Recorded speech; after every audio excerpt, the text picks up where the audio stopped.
Vegetables எல்லாம் cut பண்ணிக்கணும். Onion, tomato, vegetables எல்லாம் பண்ணிவிட்டு ஃபஸ்ட்டு ஆனியன் ஆயில் போட்டு ஸ்பைசஸ் போட்டுக்கணும். ஃப்ரை பண்ணிவிட்டு அது கொஞ்சம் ப்ரௌன் ஃப்ரை ஆனோன்னா ரெட் சில்லி பவுடர், அதுக்கப்புறம் க்ரீன் சில்லி 3 நான் கட் பண்ணாமல் போடுறேன். ஏன்னா என் பசங்களும் சாப்பிட்றாங்க, காரம் மாதிரிலாம் சாப்பிட மாட்டாங்க. ஸோ நான் ஃப்ளேவருக்காக போட்டிருக்கேன். அதனால கொஞ்சம் ஃப்ரை பண்ணி விட்டோன்னே நான் ஜிஞ்சர் கார்லிக் பேஸ்ட் பண்ணி விட்றேன்.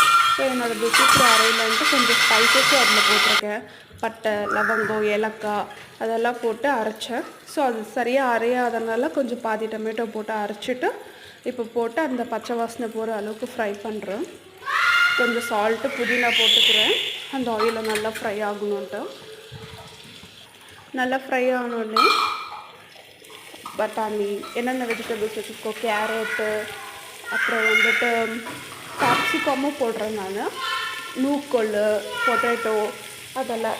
காலிஃப்ளவர் வந்து லாஸ்ட்டில் போடுவேன். ஏன்னா வச்சுட்டு தண்ணியில் சுடு தண்ணியில் போட்டுட்டு மஞ்சள் போட்டு வச்சுருக்குறேன், அது லாஸ்ட்டில் போடுவேன்.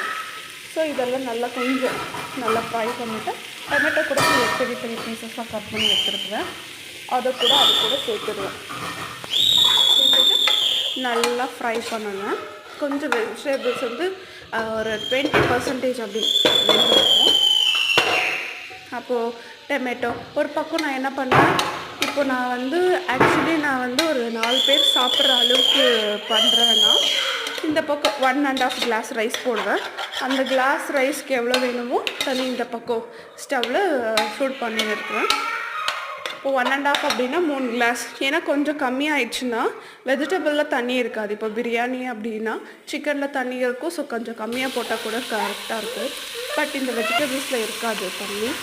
ஸோ அதனால் நான் வந்துட்டு அப்போது அது வந்துட்டு தண்ணி விட்டுக்கும். ஸோ இப்போ வெஜிடபிள்ஸில் விடாதனால போட்டிருக்கேன். கொஞ்சம் மஞ்சத்தூள், தனியாத்தூள், கொஞ்சமாக நான் மட்டன் மசாலா போடுவேன், கரம் மசாலா போட மாட்டேன். ஏன்னா நான் அந்த ஸ்பைசஸ் எல்லாம் போட்டு அரைச்சதுனால கரம் மசாலா போடல. அவ்வளோதான். தண்ணி சூடானே இதில் கொட்டிட்டு ரைஸ் போட்டு எவ்வளோ வேணுமோ அவ்வளோ உப்பு பார்த்துட்டு கரெக்டாக உப்பு கொஞ்சம் எக்ஸ்ட்ராவாக ஃபீல் ஆகணும் அந்த அளவுக்கு வச்சுட்டு நல்லா கொதி வந்தோடனே விசில் போட்டுடலாம். புதினா போட்டு விட்டுருக்கேன். ஒரு விசில் வந்து 2வது விசில் வர்றது அப்படின்னு ஃபீல் ஆயிடுச்சுன்னா அப்போ நான் ஆஃப் பண்ணிவிடுவேன். இப்போது ஒரு விசில் வந்துடுச்சு. ஸோ இப்போ ஓப்பன் பண்ணி பார்க்கும்போது 2 ஸ்பூன் கீ போட்டிருக்கேன்.